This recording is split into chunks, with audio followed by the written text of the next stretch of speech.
El sol de la mañana se filtraba entre las hojas de los nogales, pintando manchas doradas sobre el suelo polvoriento del patio.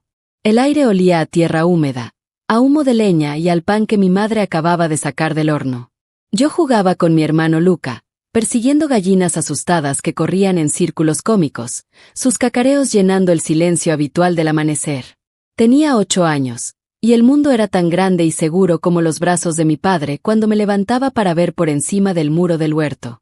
Vivíamos en una pequeña aldea enclavada en las montañas, un lugar donde los ritmos eran marcados por las estaciones y las campanas de la vieja iglesia ortodoxa.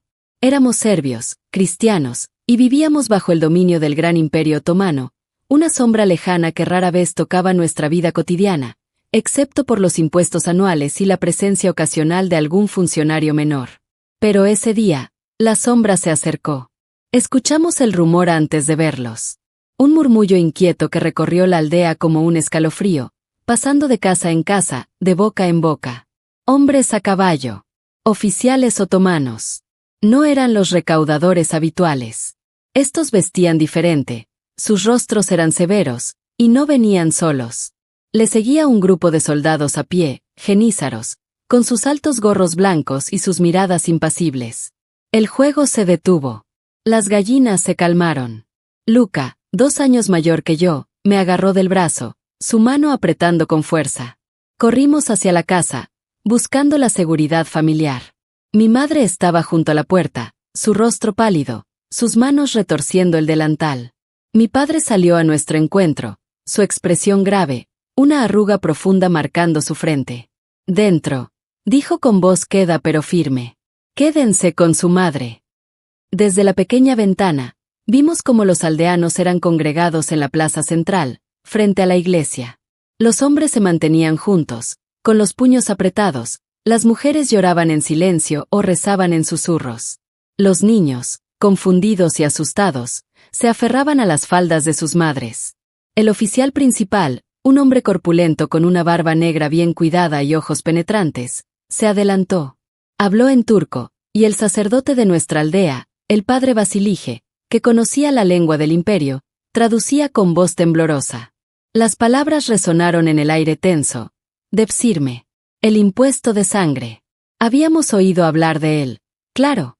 Historias susurradas por los mayores, cuentos de niños arrancados de sus familias, llevados a tierras lejanas para servir al sultán.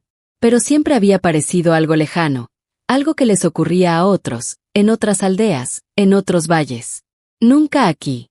Nunca a nosotros. Ahora, la realidad nos golpeaba con la fuerza de una masa. El sultán exigía su tributo, no en oro ni en grano, sino en carne y hueso. Los hijos más fuertes, más sanos, más inteligentes de las comunidades cristianas conquistadas debían ser entregados. Serían llevados a la capital, convertidos al Islam, educados en las escuelas palatinas o entrenados para convertirse en la élite del ejército otomano, los genízaros. La espina dorsal del poder del sultán. El oficial caminaba entre las familias, su mirada evaluando a los niños. Los soldados le seguían, separando a los muchachos que parecían tener entre 8 y 18 años. Los criterios eran estrictos: no hijos únicos, no huérfanos, no casados, físicamente aptos, preferiblemente de buena apariencia e inteligencia evidente. Era una cosecha humana, metódica y despiadada. Vi cómo sacaban a Petar, el hijo del herrero, un chico fuerte y risueño. Su madre gritó, un sonido desgarrador que se clavó en mi pecho. Vi cómo se llevaban a Jovan, cuyo padre había muerto el invierno pasado, una excepción, quizás, o un error, o simplemente la indiferencia del sistema. Entonces, la puerta de nuestra casa se abrió de golpe. 2 genízaros entraron, sus ojos recorriendo la pequeña estancia. Mi madre ahogó un grito. Mi padre se interpuso, hablando en un serbio rápido y suplicante. El oficial principal entró detrás de ellos, su mirada fría pasando de Luca a mí. Señaló a Luca. Demasiado mayor, dijo en un serbio tosco. Luego, sus ojos se posaron en mí. Se acercó, me agarró de la barbilla, giró mi cabeza a un lado y a otro. Sentí su aliento cálido en mi cara. Olía a especias extrañas y a tabaco. Me miró los dientes, palpó mis brazos, mis piernas. Dijo finalmente, señalándome. Este servirá. El mundo se detuvo. Mi madre se lanzó hacia adelante, abrazándome con una fuerza desesperada, sus sollozos sacudiendo su cuerpo. No, por favor, no a Stefan. Es pequeño, no es fuerte. Lleven a otro. Por favor, mi señor, piedad. Mi padre intentó razonar, ofrecer dinero, cualquier cosa. Pero el oficial fue inflexible. Es la ley del sultán. Es un honor para su hijo servir al Padisa. Honor. La palabra sonaba hueca, cruel. Me arrancaron de los brazos de mi madre. Ella cayó de rodillas, su rostro una máscara de angustia. Luca intentó agarrarme, pero un soldado lo apartó con brusquedad. Mi padre se quedó inmóvil, su rostro gris, sus ojos fijos en mí, una mezcla de impotencia y dolor infinito. Me sacaron de la casa, uniéndome al grupo de niños seleccionados en la plaza. Éramos unos 10 de nuestra aldea. Algunos lloraban abiertamente, otros miraban al suelo con ojos vacíos, otros, como yo, estábamos demasiado aturdidos para comprender del todo. Nos ataron las muñecas con una cuerda áspera, formando una pequeña fila humana. El oficial dio la orden de marchar.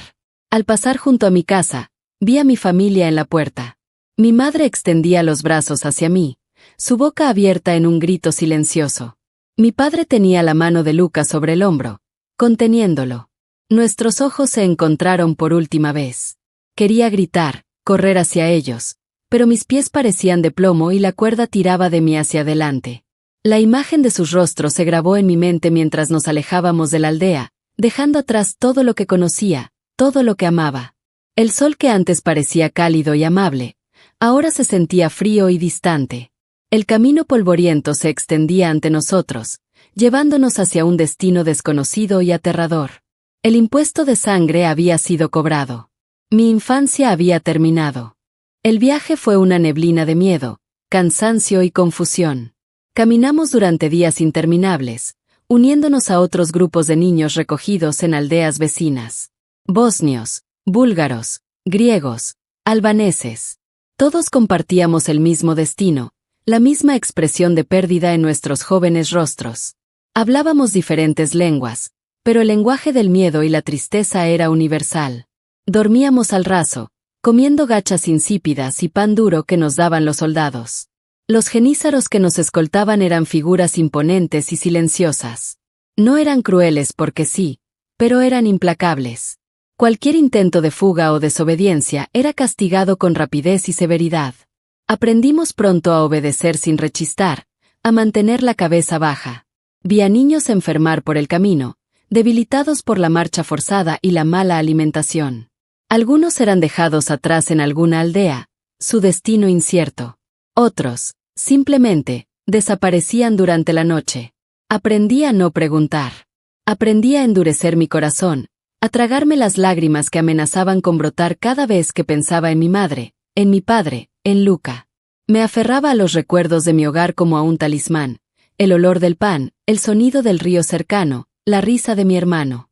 Pero incluso esos recuerdos empezaban a desdibujarse, cubiertos por la capa gris de nuestra nueva realidad. Entre los chicos de mi grupo original, me acerqué un poco a Petar, el hijo del herrero. Era más fuerte que yo, pero compartía mi miedo. A veces, por la noche, cuando los soldados dormían, nos susurrábamos historias de nuestras aldeas, de nuestras familias, manteniendo viva la llama de nuestro pasado. ¿Crees que nos olvidarán, Stefan? Me preguntó una noche, su voz apenas un hilo. Nuestros padres no nos olvidarán, respondí, aunque la duda me corroía por dentro. ¿Y nosotros? Los olvidaremos a ellos. Esa pregunta quedó flotando en el aire frío de la noche, sin respuesta. Finalmente, después de semanas que parecieron una eternidad, llegamos a una ciudad grande y bulliciosa. Edirne, nos dijeron. Una de las capitales del imperio. Nunca había visto nada igual. Multitudes de gente, edificios enormes con cúpulas y minaretes que se elevaban hacia el cielo, el sonido constante de voces en lenguas desconocidas, el olor a especias, a animales, a mar. Era abrumador, aterrador y extrañamente fascinante.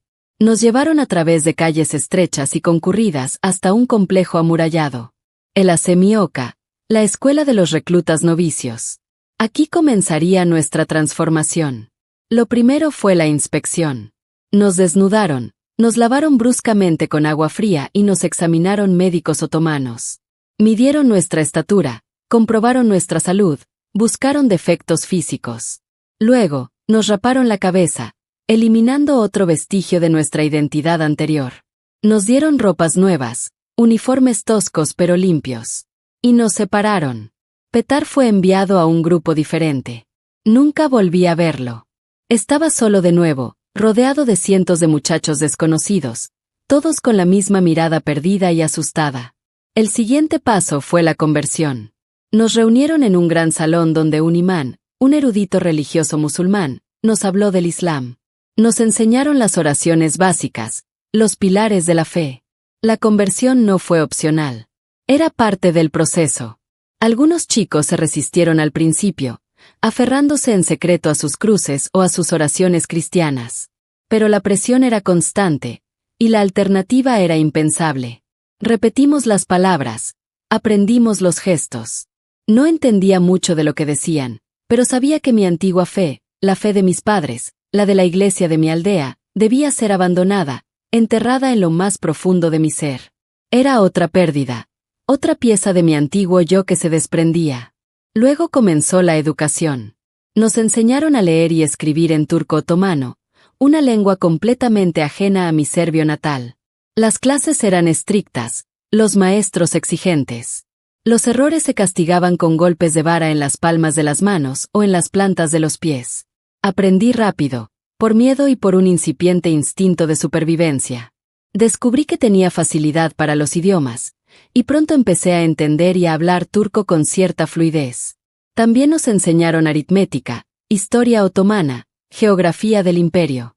Nos contaban historias de los grandes sultanes, de las gloriosas victorias otomanas, de la justicia y el poder del padishá al que ahora servíamos. Era una inmersión total en una nueva cultura, una nueva identidad que se nos imponía día tras día.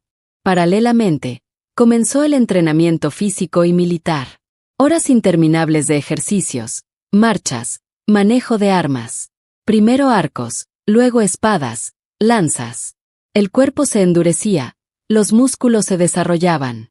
El niño asustado de la aldea empezaba a desaparecer, reemplazado por un recluta disciplinado y resistente. Aprendimos a obedecer órdenes sin dudar, a movernos como una unidad, a reprimir el miedo y el dolor.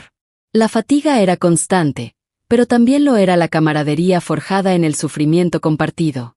Hice nuevos conocidos, muchachos como yo, arrancados de sus hogares, tratando de encontrar su lugar en este nuevo mundo. Hablábamos en turco, compartíamos nuestras raciones, nos apoyábamos mutuamente durante los castigos. Pero lo más insidioso fue el cambio interno. Lentamente, casi sin darme cuenta, comencé a olvidar. El rostro de mi madre se volvía borroso en mis sueños. La voz de mi padre era un eco lejano. Incluso el nombre, Stefan, empezó a sonar extraño. Un día, un instructor me llamó por un nuevo nombre, Yusuf. No me resistí. Era más fácil aceptar. Yusuf era quien vivía aquí, quien aprendía turco, quien rezaba hacia la Meca, quien entrenaba para ser soldado. Stefan era un fantasma de un pasado que dolía demasiado recordar. Años pasaron en el Asemioca. Vi a muchachos ascender, seleccionados para el servicio en el palacio del sultán, el Enderún, destinados a convertirse en administradores, eruditos o altos funcionarios.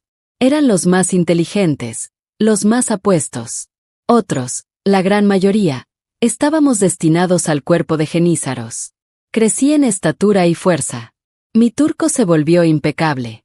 Mi conocimiento del Islam se profundizó, aunque en el fondo de mi corazón, una pequeña chispa de la fe de mi infancia se negaba a extinguirse por completo, oculta bajo capas de conformidad y miedo. Finalmente, llegó el día en que nos consideraron listos. Fuimos formalmente incorporados al cuerpo de genízaros. Recibimos nuestros uniformes distintivos, nuestros altos gorros blancos, borg, nuestras armas. Prestamos juramento de lealtad al sultán, nuestro nuevo padre, nuestro único señor. Éramos la élite, los esclavos del sultán, cool, pero esclavos con poder, respetados y temidos. Ya no era Stefan, el niño serbio de una aldea perdida. Era Yusuf, un soldado del Imperio Otomano, un genízaro. Miré a los jóvenes a mi alrededor, sus rostros endurecidos por años de entrenamiento, sus ojos reflejando una mezcla de orgullo y disciplina. Habíamos sobrevivido. Habíamos sido transformados. El impuesto de sangre había dado sus frutos para el imperio. Pero ¿a qué costo para nosotros, para nuestras almas perdidas, para las familias que dejamos atrás llorando en el polvo de nuestros pueblos olvidados? Esa pregunta, como la de Petar años atrás, seguía sin respuesta, enterrada bajo el peso del uniforme y el juramento. La vida como genízaro era una existencia de disciplina férrea y lealtad absoluta. Residíamos en cuarteles, entrenábamos constantemente y estábamos listos para marchar a la batalla a la menor orden del sultán. No se nos permitía casarnos, al menos en teoría, en esas primeras épocas, ni tener otros oficios. Nuestra vida era el ejército, nuestra familia era nuestro regimiento, nuestra única lealtad era hacia el Padishah. Éramos, en muchos sentidos, una casta aparte dentro de la sociedad otomana. Respetados por nuestra habilidad militar, temidos por nuestro poder colectivo y nuestra devoción fanática al sultán. Participé en mis primeras campañas militares. Marchamos hacia el este, hacia Persia, y hacia el oeste, hacia Hungría. Vi la brutalidad de la guerra de cerca, el choque de acero contra acero, el olor a sangre y pólvora, el grito de los heridos, la desolación de las tierras conquistadas. Descubrí que era bueno en la batalla. El entrenamiento había arraigado profundamente. Me movía con precisión, obedecía órdenes sin dudar, luchaba con una ferocidad que a veces me sorprendía a mí mismo. El miedo seguía ahí, un nudo frío en el estómago antes de cada enfrentamiento, pero la disciplina y el orgullo del cuerpo lo mantenían a raya. En el fragor de la batalla, no había tiempo para pensar en Stefan. Solo existía Yusuf, el genízaro, cuya vida dependía de su habilidad con la espada y la lealtad a sus camaradas. Vi morir a hombres a mi lado, hombres que habían compartido mi pan y mi entrenamiento. Vi la crueldad infligida a los enemigos capturados. Vi ciudades saqueadas y pueblos arrasados. Y una parte de mí se endureció aún más, volviéndose insensible al horror. Era la única forma de sobrevivir, no solo físicamente, sino mentalmente. Sin embargo, en los largos periodos de calma, en la monotonía de la vida en los cuarteles, los fantasmas del pasado a veces regresaban. Un olor particular, una canción popular escuchada en un mercado, la vista de una madre jugando con su hijo, pequeñas cosas que podían abrir una grieta en la armadura de Yusuf y dejar entrever al niño perdido, Stefan. Recordaba el calor del sol en mi aldea, el sabor de las ciruelas maduras del árbol de mi abuelo, la sensación de seguridad en los brazos de mi madre. Y con los recuerdos venía el dolor, una punzada aguda de pérdida y nostalgia. ¿Qué habría sido de mi familia? ¿Lucas se habría casado? ¿Mis padres seguirían vivos? ¿Alguna vez pensaban en mí? ¿O me habían dado por muerto, olvidado, borrado de sus vidas como yo había intentado borrarles a ellos de la mía? A veces, sentía una profunda sensación de alienación. No era turco de nacimiento, aunque hablaba su lengua y seguía su fe. Tampoco era ya el serbio que fui. Estaba atrapado entre dos mundos, perteneciente por completo a ninguno. Éramos muchos así en el cuerpo de genízaros. Hijos de los Balcanes, de Anatolia, del Cáucaso, todos arrancados de nuestras raíces, moldeados por la misma máquina implacable. Encontrábamos consuelo en nuestra hermandad, en nuestra identidad compartida como soldados del sultán, pero la cicatriz del desarraigo permanecía. Con el tiempo, ascendí en rango. Mi habilidad en combate y mi disciplina fueron reconocidas. Me convertí en un odaba, un oficial menor a cargo de una pequeña unidad. Tenía autoridad sobre otros genízaros, muchos de ellos jóvenes reclutas recién salidos de la semioca, con la misma mirada asustada y perdida que yo tuve una vez. Los entrenaba con la misma dureza con la que me habían entrenado a mí, perpetuando el ciclo. A veces, veía en sus ojos un destello de reconocimiento, una chispa de su antigua identidad antes de que fuera extinguida por la disciplina y la nueva fe. Y sentía una punzada de algo parecido a la compasión, o quizás a la culpa. Pero la reprimía rápidamente. Mostrar debilidad era peligroso en nuestro mundo. Un día, nuestro regimiento fue asignado a tareas de guarnición en los Balcanes, no muy lejos de la región donde yo había nacido. La idea de estar tan cerca de mi pasado me llenó de una mezcla de temor y una extraña, dolorosa esperanza. ¿Reconocería los paisajes? ¿Encontraría alguna señal de mi antigua vida? Marchamos por caminos polvorientos, a través de valles y montañas que me resultaban vagamente familiares, como ecos de un sueño lejano. Establecimos nuestro campamento cerca de una ciudad provincial. Teníamos órdenes de mantener la paz y asegurar la recolección de impuestos. Era una tarea rutinaria, aburrida en comparación con la guerra. Un día, mientras patrullaba por el mercado local con un pequeño destacamento, escuché una melodía. Una vieja canción de cuna serbia. La misma que mi madre solía cantarme. Me detuve en seco, el corazón latiendo con fuerza en mi pecho. La melodía provenía de una anciana sentada en un rincón, vendiendo hierbas secas. Su rostro estaba arrugado, sus ojos nublados por las cataratas, pero había algo en la forma en que tarareaba, en la tristeza inherente a la melodía, que me transportó instantáneamente a mi infancia. Me acerqué lentamente, mis hombres observándome con curiosidad. La anciana levantó la vista, sus ojos desenfocados tratando de distinguir mi uniforme. ¿Qué desea, preguntó en un serbio tembloroso. Su voz era tan parecida. Durante un instante aterrador y esperanzador, pensé, ¿podría ser ella? Pero no, mi madre habría sido más joven. Esta mujer era mucho mayor. Sin embargo, la conexión era innegable. Esa canción, dije, mi voz sonando extraña, áspera por la falta de uso del serbio. ¿De dónde la conoce? La anciana sonrió tristemente. Es una canción vieja. Mi madre me la cantaba a mí, y yo se la cantaba a mis hijos. Y a mis nietos, antes de que... Se interrumpió, sus ojos llenándose de lágrimas. ¿Antes de qué? Pregunté suavemente. Antes de que se llevaran al más pequeño. Hace muchos, muchos años. El impuesto. Usted sabe. El de Psirme. Se llevaron a mi nieto, Stefan. Un buen chico. Inteligente. Nunca volvimos a saber de él. Stefan. Mi nombre. Mi nombre olvidado. El mundo pareció inclinarse a mi alrededor. Miré a la anciana, tratando de encontrar algún rasgo familiar en su rostro devastado por el tiempo y el dolor. ¿Era la madre de mi madre? ¿Mi abuela? ¿O simplemente otra mujer cuyo nieto había compartido mi nombre y mi destino? Mi garganta se cerró. Quería preguntarle el nombre de la aldea, el apellido de la familia, pero las palabras no salían. El miedo me paralizó. ¿Qué haría si fuera mi abuela? ¿Revelaría mi identidad? ¿Destruiría la vida que había construido, la única que conocía ahora? ¿Y qué ganaría ella?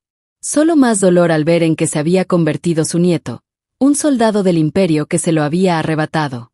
Un nudo de angustia y confusión se formó en mi interior. Yusuf, el genízaro, luchaba contra Stefan, el niño perdido. La disciplina y el instinto de autoconservación ganaron. Di media vuelta bruscamente, sin decir una palabra más. Vámonos, ordené a mis hombres, mi voz más dura de lo necesario. Me alejé del mercado a paso rápido, dejando atrás a la anciana y su triste canción. Sentí su mirada confusa en mi espalda. Durante el resto del día, la melodía resonó en mi cabeza, un lamento por todo lo perdido, por la identidad robada, por la familia rota. Esa noche, en la soledad de mi tienda, el genízaro Yusuf lloró por primera vez en muchos años. Lloró por Stefan, el niño que fue, por la abuela que quizás encontró y perdió en el mismo instante, y por la oscuridad de la práctica que lo había convertido en lo que era, un arma leal y eficiente, pero con un alma irrevocablemente fracturada. El impuesto de sangre no solo se llevaba a los niños, se llevaba también una parte de quienes quedaban atrás y transformaba a los que se iban en algo irreconocible, incluso para sí mismos. Los años continuaron su marcha implacable. El Imperio Otomano se expandió, enfrentó revueltas, libró guerras interminables. Y yo, Yusuf, seguí sirviendo. Mi cuerpo empezó a mostrar las señales del tiempo y de las batallas, cicatrices, dolores persistentes, una rigidez en las mañanas frías. Pero mi mente se mantuvo alerta, mi lealtad al sultán, o más bien, al cuerpo de genízaros y a la idea del imperio, intacta. Había visto cambiar a los sultanes, había presenciado intrigas palaciegas, había participado en la supresión de rebeliones internas. La vida de un genízaro, aunque privilegiada en comparación con la de muchos súbditos, era precaria y a menudo violenta. La disciplina dentro del cuerpo seguía siendo férrea, pero con el tiempo, los genízaros acumulamos un poder considerable. Éramos más que simples soldados. Éramos una fuerza política. Podíamos influir en la sucesión al trono, exigir privilegios, e incluso deponer a sultanes que no nos favorecían. Me vi envuelto en estas corrientes subterráneas de poder, aprendiendo a navegar las peligrosas aguas de la política de los cuarteles. Era un mundo muy diferente al de la batalla abierta, pero igual de letal. La lealtad ya no era tan simple como obedecer al sultán. A menudo significaba elegir un bando dentro de las facciones genízaras. A pesar de las reglas que prohibían el matrimonio y los negocios, muchos genízaros, incluyéndome a mí, encontramos formas de sortearlas a medida que envejecíamos y ganábamos influencia. Nunca me casé formalmente, pero tuve relaciones. Acumulé algunas riquezas a través de botines de guerra y regalos por servicios prestados. Construí una vida dentro de los confines del sistema que me había absorbido. Una vida cómoda en muchos aspectos, pero siempre con esa sensación subyacente de vacío, de algo fundamentalmente perdido. El recuerdo del encuentro en el mercado balcánico nunca me abandonó del todo. A veces, en la quietud de la noche, me preguntaba por el destino de mi familia. Habrían sobrevivido a las décadas de dominio otomano, a las guerras, a las posibles hambrunas o plagas. ¿Luca habría tenido hijos? ¿Les habría contado historias sobre su hermano perdido, llevado por el Depsirme? ¿O mi recuerdo se habría desvanecido por completo, como una vieja fotografía expuesta al sol? Una vez, durante un periodo de relativa paz, sentí un impulso casi irresistible de intentar averiguar algo. Utilicé mi posición y mis contactos para hacer averiguaciones discretas sobre mi aldea natal. La información que recibí fue fragmentaria y desalentadora. La aldea había sufrido mucho en un levantamiento local décadas atrás. Hubo represalias otomanas, muchas familias huyeron o perecieron. No había registros claros de mi apellido. Era como buscar una aguja en un pajar quemado. Quizás era mejor así. Quizás la incertidumbre era preferible a la confirmación de la pérdida total. Envejecí dentro del cuerpo de genízaros. Vi llegar nuevas generaciones de reclutas del Depsirme, aunque la práctica comenzaba a declinar lentamente, siendo reemplazada por otras formas de reclutamiento. Pero aún llegaban muchachos de los Balcanes, con la misma mirada de miedo y confusión que yo había tenido. Los veía pasar por el mismo proceso de transformación, perdiendo sus nombres, sus lenguas, sus familias. Y sentía una mezcla de reconocimiento y una profunda tristeza. Éramos productos de un sistema brutal y eficiente, engranajes en la gran máquina del imperio.